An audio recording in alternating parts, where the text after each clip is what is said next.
BNP স্থায়ী কমিটির সদস্য সেলিমা রহমান বলতেছেন, বিএনপির বিরুদ্ধে কথা বলতে হইলে সংযত হয়ে কথা বলতে হবে। কেন ম্যাডাম?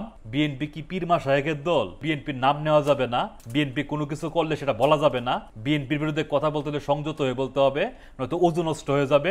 বিএনপি তো এমন কোনো দল হয়ে যায় নাই যাদের বিরুদ্ধে কথা বলতে গেলে আমার পাপ হবে। উনি বলতেছেন, নতুন প্রজন্ম আগামী দিনে দেশ চালাবে। ছাত্র যুবক 52-র ভাষা আন্দোলন, 69-এর গণ অভ্যুত্থান, 90-এর স্বৈরাচারী আন্দোলনে সবসময় তরুণ সমাজ সেটি করেছিল, কিন্তু তাদের মধ্যে এরকম ক্ষমতা লোভ নাকি ছিল না। ধরে নিলাম যে ছাত্রদের মধ্যে ক্ষমতা লোভ আছে, এর জন্য তারা নতুন দল করে ক্ষমতায় বসতে যাইতেছে। সেলিমা রহমানের কাছে আমার প্রশ্ন, আপনাদের যদি ক্ষমতা লোভ না থাকে তাহলে আপনারা নির্বাচন নিয়ে তো উতলা হয়ে গেছেন কেন?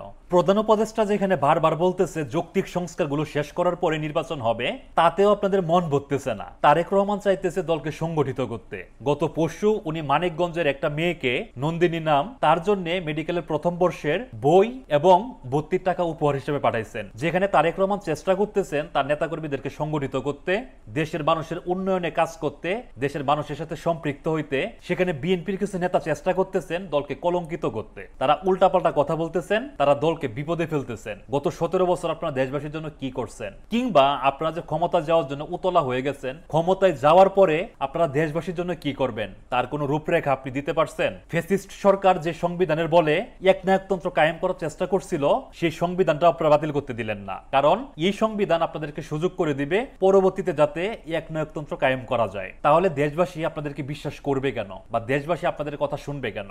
আগে নিজেরা ঠিক হন, তারপর যারা 2024-এ স্বাধীনতা নিয়ে এসে দিচ্ছে তাদেরকে নিয়ে কথা বলতে আসেন। এর আগে আপনাদের মুখে ছাত্রদের নিয়ে কথা বলা মানায় না।